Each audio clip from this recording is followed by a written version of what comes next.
everyone. Welcome back. I'm Nancy Wallace-Lobbs, and today I'm going to be doing a video on stocking your Airbnb. So I've been doing a lot of presentations lately about how to have a successful Airbnb, about how to find an Airbnb, about how to price an Airbnb. But then I get follow-up questions like, well, what do you put in an Airbnb?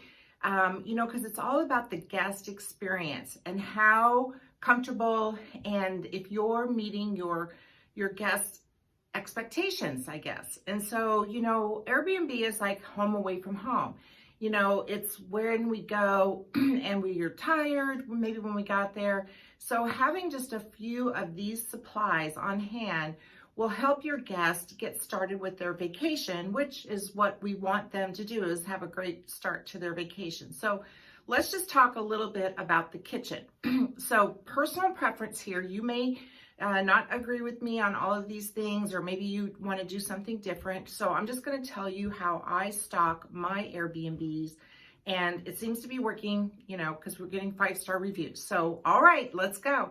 So first off, the coffee maker. So I don't do Keurig, I do Mr. Coffee, and I have sealable containers where I put my coffee in, right?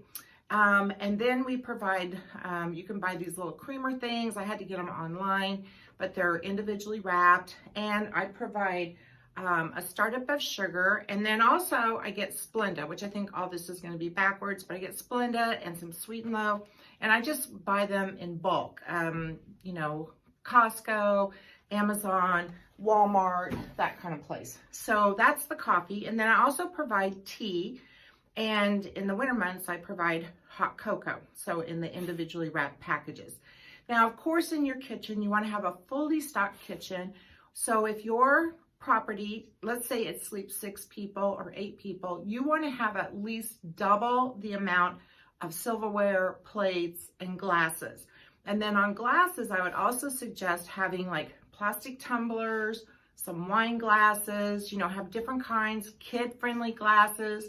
If your property is going to be kid-friendly, then, provide kid-friendly plates and silverware, that kind of thing. And then we also provide napkins, right? And we provide paper plates. We have a property that's, has a really nice deck, and so if people want to eat outside, so we'll provide not only regular dishes, but we have plasticware, and we also provide paper plates. I don't do paper or plastic forks and knives because I just think that's bad for the environment. As far as coffee, so I know when I've gone to an Airbnb and they have a Mr. Coffee and they have the coffee, but they have no coffee filters. So I always make sure I have coffee filters. Now, how do I make sure that all of these supplies get restocked? Well, in each of our Airbnbs, we have an owner closet that is locked. The guests don't have access to it, but our cleaning company does. And so they know to have this, to stock X number. So I literally, give them a list saying leave 15 coffee filters, however many rolls of paper towels. That's another thing you need to make sure of. So we normally leave 2 paper towel rolls per stay. And then we also leave trash bags. Okay, so you want to leave a good supply of trash bags. Now this is just your regular, your regular trash bag that goes in a 13-gallon trash can. So obviously you want to have a trash can because when you want the guests to pick up after themselves. And then as part of our checkout rules, we ask them to take the trash out to the bin that's out in the front of the house. So we want to make sure that they have enough trash bags to be able to, the last thing you want is them to say, hey, there's no more trash bags. And guests typically aren't going to buy trash bags. Maybe they will, maybe they won't, but you want to make sure you have enough. So we usually just buy in bulk again, and I leave the whole roll underneath the kitchen sink because, if somebody's going to steal a roll of garbage bags, they need them more than I do, right? So we always have a supply on hand in our owner closet. And then in the kitchen, we do provide some basic cooking things, right? So meaning we provide salt and pepper, right? That's always something nice people like to have. I'm a big fan of Pam. You might not like Pam, but I like Pam.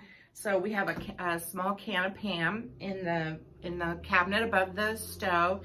And then we just provide, you know, some basic spices, like this is garlic powder, this is oregano and basil, and you'll be amazed at what people will leave behind because they have them. And sometimes we'll keep them up there, you know, but if it's some open bottle, we usually just throw it away. I did have somebody buy a little jar of vanilla and it tipped over on my white cabinet, so that made a mess, so I just ended up throwing it away.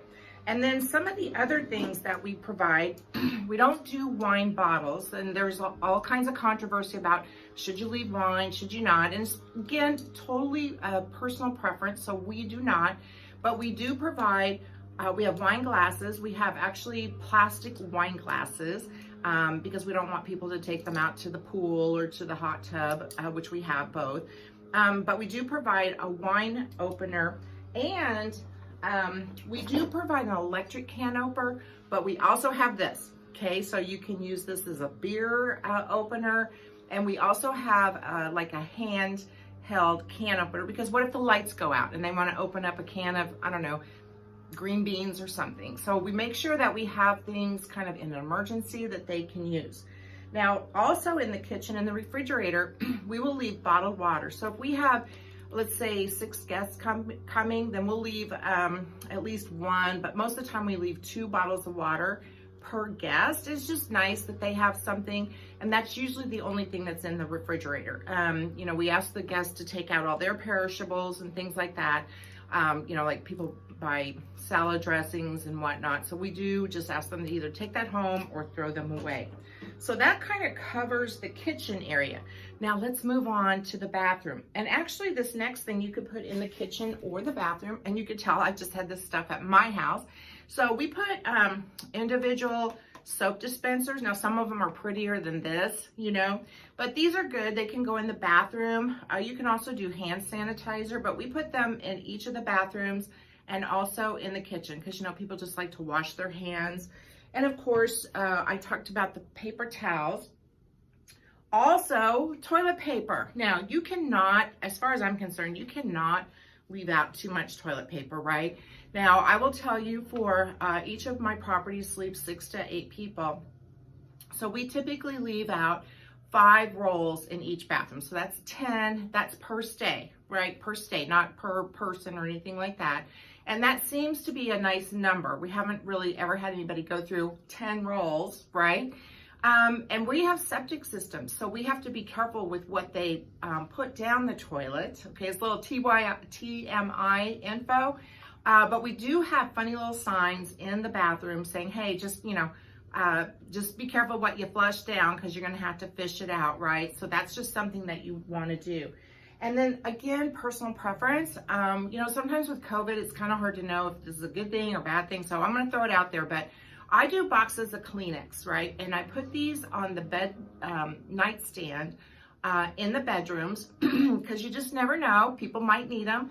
And then they're also just placed different places in the house. So we usually put out about 3 to 4 boxes of Kleenex. You know, sometimes that's too much, sometimes it's not enough.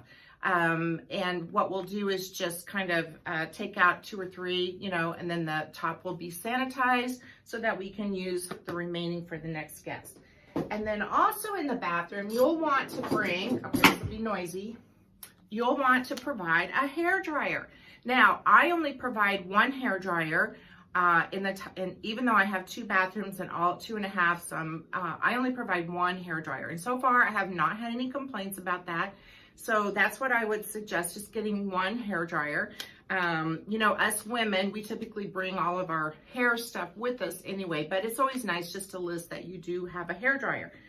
And, you know, just a couple other tips. It's just kind of funny what people will request, but we actually do provide an iron and ironing board in each of our Airbnbs. Now, you know, I can't remember the last time I ironed something, but I literally have had requests or inquiries, hey, do you have an iron and ironing board? So those are just some things that we provide. And of course, you know, we could talk about TVs and things like that, but let's talk about guest experience. So I can tell you this, Wi-Fi is probably the #1 thing that people are really looking for. We're all connected to our phones. Maybe they have streaming service. So you got to make sure you have good Wi-Fi. And I know there's all kinds of, if you're in an area that has not that great of Wi-Fi, then, you know, there might be things you can do to boost the Wi-Fi. But maybe that's kind of the experience is no Wi-Fi, right? So in our location, we're fortunate we can have great Wi-Fi, and people seem to really appreciate that. Some other things that we provide are a play-in pack for babies. We also have all kinds of different books for kids. We have games, and I'm gonna give you a little tip. So I go to either the dollar store or I go to, like, we have half price books here, and that's where I buy a lot of my books and games, or yard sales. Games are expensive, and you know, they'll get used and abused. So I think the last time my Sorry game, which seems to be very popular among kids, which is good, you know, board games, it got destroyed. We had to just throw it away. Pieces were missing. You know, decks of cards are also fun for people. So there's a lot of things. Just think about like what you like to do when you're on vacation and you're just spending family time. So game night is usually a really good time for families to come together, have some pizza or whatnot. So I hope you found these tips helpful. I know that they've been really great for us. And so far, knock on being a host, we have not had any complaints from our guests as far as not being able to provide them with the basics that they need to have a great time at our Airbnb. So stay tuned. I'll be doing another video soon. And if you like this, you know, please give me a like, and don't forget to subscribe, and you could share this as well. Thanks so much, and I'll see you soon.